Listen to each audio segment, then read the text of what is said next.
Hello student, आप लोग कैसे हैं? अच्छे होंगे। साधारण ब्याज का आप लोगों को सवाल बताएंगे। प्रश्न क्या है? कोई धन 10 वर्षों में साधारण ब्याज की दर से 2 गुना हो जाता है, तो ब्याज की दर क्या होगी?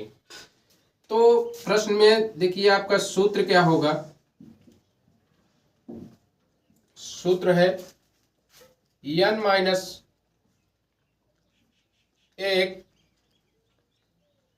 बटे टी गुणे 100। तो यहाँ पे प्रश्न क्या कर रहा है? दर क्या निकालना है? ब्याज दर। तो ब्याज दर निकालने के लिए हमारा ब्याज दर निकालने के लिए जो ये 2 गुना दिया है, तो देखिए ब्याज दर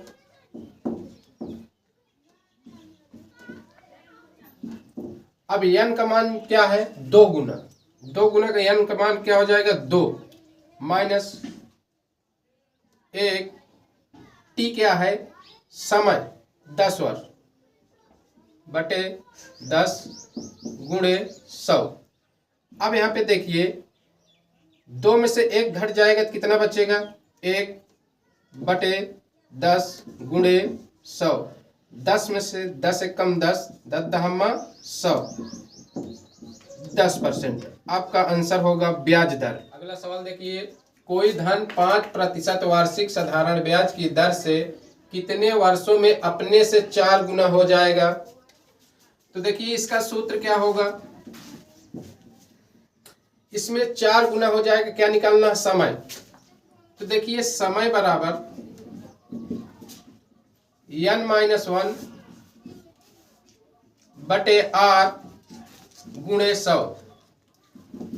अब इसमें ये जो 4 गुना कह रहा है, ये आपका n हो जाएगा। तो 4 माइनस 1, r क्या है आपका? दर 5% गुणे 100। 4 में से 1 जाएगा, कितना बचेगा? 3, 3 बटे 5 गुणे 100। अब देखिए 5 एक कम 5, अब 20 पंचे 100। 20 में 3 का गुणा कर देंगे तो 20 तेई 60। तो जो समय होगा वो क्या होगा? 60 वर्ष होगा। ये अगला सवाल, कोई धन एक निश्चित साधारण ब्याज की दर से 8 वर्षों में 2 गुना हो जाता है, तो कितने वर्षों में वह धन 8 गुना हो जाएगा? तो इसमें निकालना क्या है? समय। कितने वर्षों में 8 गुना हो जाएगा, तो इसमें समय निकालना है। तो इसका सूत्र देखिए क्या होगा।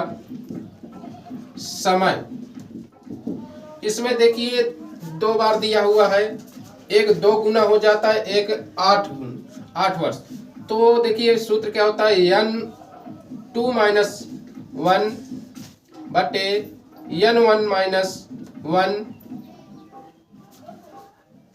गुणे 8, क्योंकि 8 गुना हो जाता है। अब देखिए n2 का मान क्या है? 8 है, तो 8 माइनस 1 हो जाएगा। n1 का मान क्या है? 2 गुना, तो 2 माइनस 1 हो जाएगा गुणे 8। अब देखिए 8 में से 1 जाएगा, कितना बचेगा? 7, और 2 में से 1 जाएगा, कितना बचेगा? 1 गुणे 8। अब देखिए 1 में से 1 का भाग 7 में देंगे तो 7 ही आएगा। 7 गुणे 8, 8 सते 56।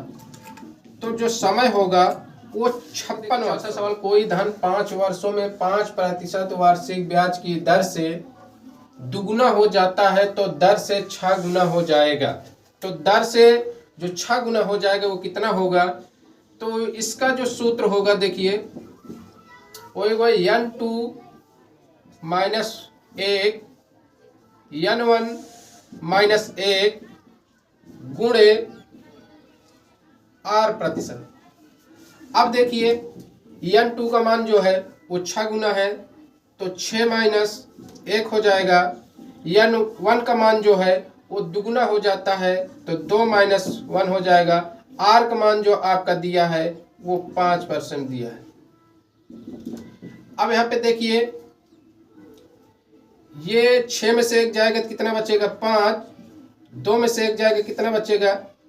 1 गुणे 5। अब देखिए 1 का भाग 5 में करेंगे तो 5 आएगा। अब 5 में 5 का गुणा कर देंगे तो 25% होगा। जो आपका ये आंसर 6 गुना होगा वो 25% होगा।